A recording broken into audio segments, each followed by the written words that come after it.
श्रद्धा के साथ साथ मुंबई में और दिल्ली में पता नहीं कितनी लड़कियों को इसने पहले भी काटा होगा, गला दबाया होगा, क्योंकि ये तो अभी किस्सा शुरू हुआ है तब पता चला है कि इसने श्रद्धा के साथ ऐसा किया है कि लड़की ने सोचा भी नहीं होगा कि आफ्ताब उसको 35 टुकड़ों में काट के फ्रिज में रख के नया फ्रिज लेके और वो जंगलों में रोज रात को 3-2 बजे उसके टुकड़े शव फेंकेगा। कि एक इंटरनेशनल रैकेट के तहत इनको ये सिखाया जा रहा है कि हिंदू बेटियों को फंसाओ, कन्वर्जन कराओ और अगर ये नहीं मानती हैं तो इनको काटो। बेटियों से ज़रूर कहूँगी कि जो लोग बार बार कहते हैं मेरा अब्दुल ऐसा नहीं है, बी वेरी अलर्ट, क्योंकि अगली बारी आपकी होगी और अगले टुकड़े आपके होंगे नहीं होंगे, ये आपको समझने की जरूरत है। नमस्कार, मैं हूं काजल सिंह और आप देख रहे हैं खबर इंडिया। प्यार के 35 टुकड़े, आखिर इतनी हिम्मत कहां से आती है अब्दुल और आफ्ताब में, और चेहरे पर सिकन तक नहीं होता।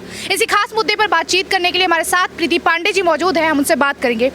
मैम, किस तरह से इस चीज़ को प्यार का नाम दिया गया, उसके बाद उसी के 35 टुकड़े कर दिए गए? क्या मुस्लिम से प्यार करना 35 टुकड़े होंगे या फिर मौत, अंजाम मौत होगा? देखिए, प्यार में और जिहाद ये दो अलग अलग शब्द हैं, लेकिन जब आप षड्यंत्र के तहत किसी हिंदू लड़की को फंसा के, या नाम आपका इमरान हो सकता है लेकिन आप अपना नाम बदल लेते हैं, अपना नाम मोहन बता देंगे, अपना नाम आकाश बता देंगे, अपना नाम कुछ और बता देंगे। जब आप साजिश के तहत प्यार करते हैं तो उसको कहा जाता है लव जिहाद। तब लड़कियों की जो बॉडी है वो सूटकेस में आपको मिलती है, कई बार हम लोगों ने देखा है। 35 टुकड़े हम देख ही रहे हैं, और आप ये देखिए कि पराकाष्ठा तो तब होती है जब 35 टुकड़े करने के बाद उसी लड़की की डेड बॉडी को उसी बेडरूम में एक तरफ रखा हुआ है, कभी अलमारी में रखता है, कभी बाथरूम में रखता है, कभी बेडरूम में रखता है, उसी के साथ साथ डेटिंग ऐप में नई लड़की ढूंढता है। और उसके बाद मैं जो मीडिया से सुन रही हूँ, जो देख रही हूँ कि वो किसी लड़की को उस घर में बुलाता भी है। तो एक लड़की जिससे प्यार का नाटक करता है, उसको वो शादी के लिए जिद करती है। इसमें क्या गलत है कि कोई भी लड़की अगर रिलेशनशिप में है तो वो शादी चाहेगी। एक कपल यही चाहते हैं ना कि एक दूसरे को पसंद किया, स्नेह है, प्रेम है और कल जाके विवाह शादी करना चाहते हैं। लेकिन लड़का नहीं चाहता, क्योंकि शादी तो उसको करना था ही नहीं। शादी के लिए तो आपसे प्रेम कर ही नहीं रहा है ना, प्रेम तो है ही नहीं, लव तो है ही नहीं, तो जिहाद है। तो जिहाद के तहत जब लड़का हिंदू लड़कियों को फंसा के, अपना नाम बदल के, या श्रद्धा जैसी लड़की को फंसा के उसके 35 टुकड़े करता है, क्योंकि वो शादी नहीं करना चाहता था। अब उसको लग रहा था 2-3 साल तो हो गया, मुझे जितना टाइम पास करना था मैं कर चुका, लेकिन अब मैं फंस रहा हूँ, मैं शादी तो करूँगा नहीं। ये इनके पीछे पड़ी हुई थी शादी करने के लिए। अब उसको कुछ समझ नहीं आया, उसने अपने वो षड्यंत्र के तहत, या कह सकते हैं कि कोई सीरीज़ है शायद, जिस कहता है कि जिस सीरीज़ को देख के उसको इंस्पिरेशन मिली कि कैसे काटना है, सबूत कैसे मिटाने हैं। शाम को मैं देख रही थी कि मीडिया पे एक न्यूज़ चल रही है कि उसने सर्च ये किया कि सबूत कैसे मिटाने हैं, तो उसने ये भी सब देखा है कि सबूत को मिटाना कैसे। उसी बेडरूम में उस लड़की की लाश रख के वहीं पे वो किसी लड़की को बुलाता है, मिलता है, डेटिंग ऐप पे किसी लड़की को बुला रहा है। इसका मतलब वो कितना शातिर था। और अभी देखिए पुलिस क्योंकि छानबीन कर रही है, कुछ कहना ठीक नहीं होगा, लेकिन श्रद्धा के साथ साथ मुंबई में और दिल्ली में पता नहीं कितनी लड़कियों को इसने पहले भी काटा होगा, गला दबाया होगा, या उनके साथ मारा पीटी करी होगी, अब्यूजिव लैंग्वेज यूज़ की होगी, हाथापाई की होगी, क्योंकि ये तो अभी किस्सा शुरू हुआ है तब पता चला है कि इसने श्रद्धा के साथ ऐसा किया है। लेकिन जो इसकी कट्टर सोच है, जो इसकी जिहादी मानसिकता है, उसने जिहाद के नाम पे इस मानसिकता के साथ साथ कितनी लड़कियों को इसका शिकार बनाया है, ये भी पुलिस अभी छानबीन कर रही है। लेकिन हर बार किसी मुस्लिम युवक की तरफ से किसी हिंदू लड़की को जिस तरह से निशाना बनाया जा रहा है, तो आखिर ये मानसिकता आती कहाँ से है कि पहले उसके 35 टुकड़े कर देना और फिर रात को जाकर उसे जो जंगल है उसके अलग अलग जगहों पर फेंकना? कहाँ से सीखते हैं ये सब? किसी धर्म विशेष के लिए मैं नहीं कह रही, लेकिन कलाम साहब और कसाब में फ़र्क है।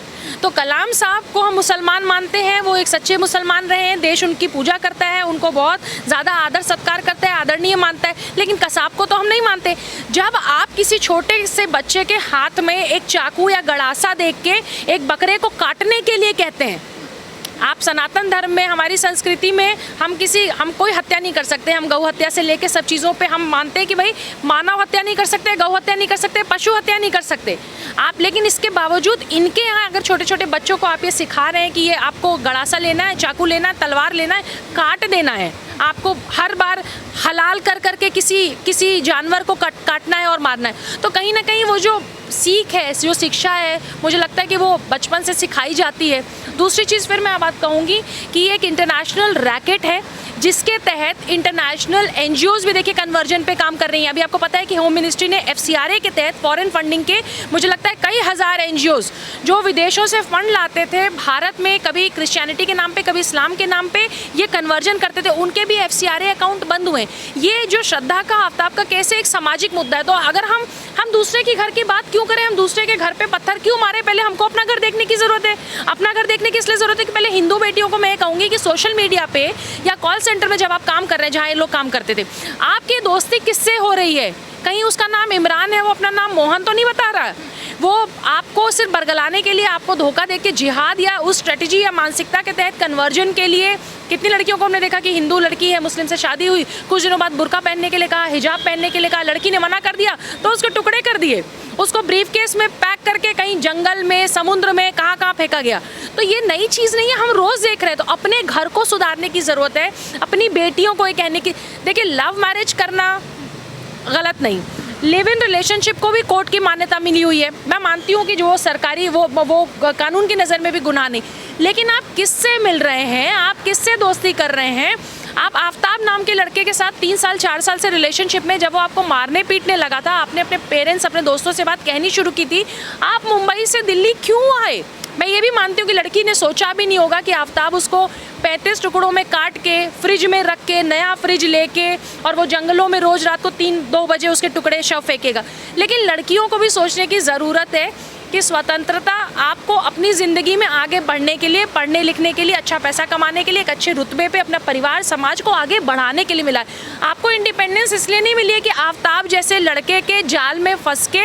आप देखिए, आज अगर आप सोशल मीडिया देखेंगे तो श्रद्धा के साथ साथ श्रद्धा के पेरेंट्स पे भी बात हो रही है। लोग उनके संस्कारों की भी बात कर रहे हैं कि उन्होंने अपने बच्चों को, बेटी को क्या संस्कार दिए थे। कोई माँ बाप अपने बेटा या बेटी को, क्या आफ्ताब के माँ बाप ने कहा होगा कि तुम श्रद्धा के टुकड़े कर देना?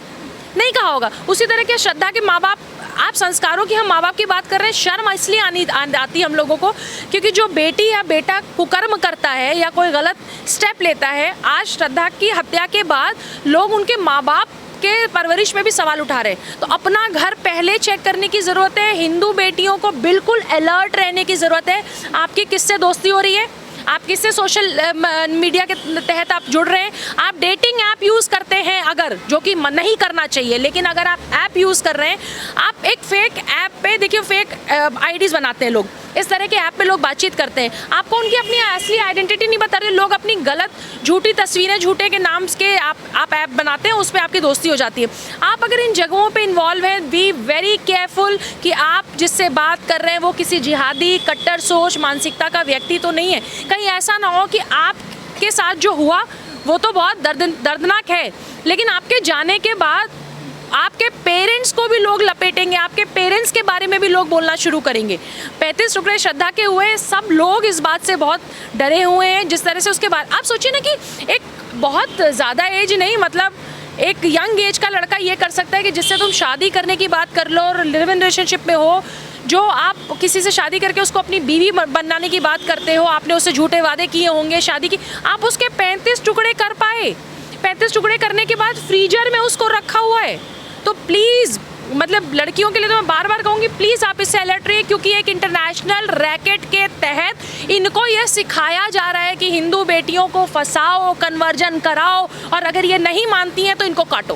प्लीज़ भी भाई अलर्ट। एक लास्ट सवाल आपसे करना चाहूँगी कि आप हिंदू उन लड़कियों के लिए क्या कहना चाहेंगी जो ये जानते हुए भी और सोशल मीडिया पे एक्टिव होते हुए भी इस तरह लव जिहाद के शिकार हो रही हैं? सबसे पहले चीज़ कहूँगी कि जो लड़कियाँ ये कहती हैं मेरा वाला ऐसा नहीं है, मेरा अब्दुल ऐसा, हाँ मेरा अब्दुल ऐसा नहीं है, मेरा अब इमरान ऐसा नहीं है, भाई साहब सारे इमरान, सारे अब्दुल, सारे आफ्ताब 99.9% ऐसे ही हैं। बहुत कम लोग, मैंने आपको कहा ना कि कसाब और कलाम साहब में फ़र्क है। अब हर कोई कलाम तो नहीं हो जाएगा। देश में बहुत सारे ऐसे मुसलमान हैं जिन्होंने देश की आज़ादी से लेके आज तक हमारी शिक्षा से लेके समाज को बढ़ाने में काम कर रहा है, लेकिन कितनी परसेंटेज है? किसी मुसलमान समुदाय पे नहीं बोल रही मैं, किसी धर्म पे नहीं बोल रही, लेकिन जहाँ पे भी कट्टरवाद आता है, मैं तो मुसलमानों से भी ये बात कहूँगी, हिंदू बेटियों से बोलने से पहले मुसलमानों से कहूँगी कि आप अपने घर के बेटों पे ध्यान दीजिए कि कहीं आपका बेटा गलत नाम, गलत आइडेंटिटी से हिंदू लड़की से बात करके उसको फंसाने की कोशिश नहीं कर रहा है, क्योंकि आज आफ्ताब का भी परिवार झेल रहा है। सिर्फ श्रद्धा का परिवार नहीं, आफ्ताब का भी परिवार झेल रहा है। तो आप अपने बच्चों पे ध्यान रखें, लेकिन